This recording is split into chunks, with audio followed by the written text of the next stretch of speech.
Attorney General Ken Paxton is suing the Muslim organization trying to build an Islamic city in North Texas.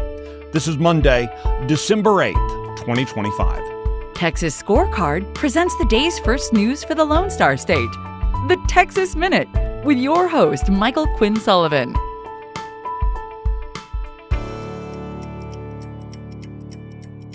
Thanks for starting this new week with the Texas Minute. China is taking a new approach to influencing K-12 education in Texas. More on that coming up. Texas Attorney General Ken Paxton has filed a lawsuit against the East Plano Islamic Center, Community Capital Partners, and several of their leaders, alleging that they engaged in an illegal land development scheme that violated Texas security laws. At issue is Epic City, recently rebranded as The Meadow, which is a proposed Islamic housing development in North Texas that would occupy more than 400 acres in Hunt and Collin counties. It's drawn controversy from the start. This lawsuit follows months of investigations not only by the AG's office, but also several other state and federal agencies. Paxton is accusing the defendants of engaging in fraudulent practices while soliciting investments. Promotional materials allegedly describe the development as the, quote, epicenter of Islam in North America, and implied that it would be reserved for Muslims. Governor Greg Abbott has described Epic City's backers as attempting to create a community governed by Sharia law. Texas is now the fifth state in the union to make ivermectin available over the counter, though pharmacies are not required to do so. Under the law, pharmacies can still require customers to have a doctor's prescription.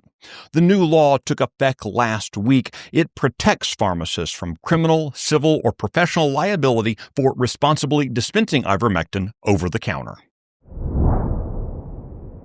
According to a new report from the Foundation for Defense of Democracies, the Chinese government is taking a new approach to influencing American K-12 education, specifically by buying up schools, including schools in Texas.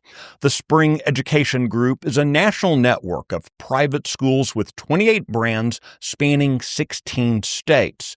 This group is owned by Hong Kong-based Primavera Holdings, whose founder has served as an economic advisor to the Chinese Communist government. The Florida Department of Education suspended 4 SEG-owned schools from receiving school choice funds back in 2023. Florida found direct ties between SEG and the Chinese Communist Party through Primavera. SEG owns 13 schools in Texas, including 9 in the Dallas-Fort Worth Metroplex, 2 in Austin, and 2 in the Houston area. They operate under various brand names, including Explore Preschool and School-Age Care, Honor Roll School, and Paragon Prep. The Texas Minute will be right back. Hey there, it's Chris Salcedo. Join me weekdays at 9 o'clock in the morning on the Salcedo Storm podcast. The Salcedo Storm is your go-to source for all things national, state, and cultural news, plus some insightful interviews to keep you in the know.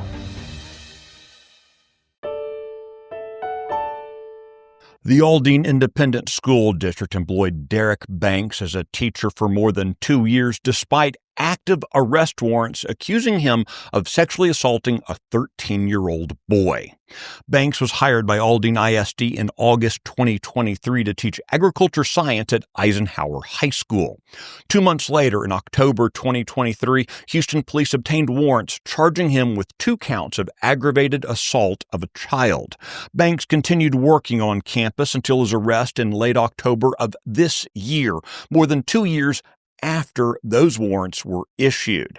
But get this, according to the Texas Education Agency, Banks had previously worked in Aldine ISD as far back as 2011, and he later lost his teaching certification in 2016 following disciplinary action. The details of that case have not yet been made public. According to an Aldine ISD spokesperson, though, Derek Banks, quote, passed all hiring protocols, including a background check. Parents, voters, taxpayers, we have to be demanding much better of our schools. You can find the details on that story and the others mentioned today, as well as keep up with the latest news by visiting TexasScorecard.com. This edition of the Texas Minute was produced by Nick Shepard and based on the original reporting of Brandon Waltons, Eddie Hovland, Robert Montoya, and Michael Wilson. If you enjoy the Texas Minute, please give us a rating, and if you have time, leave a review. We appreciate the feedback, and it helps others find the show. I look forward to seeing you out around the Lone Star State. Now go make it a great day.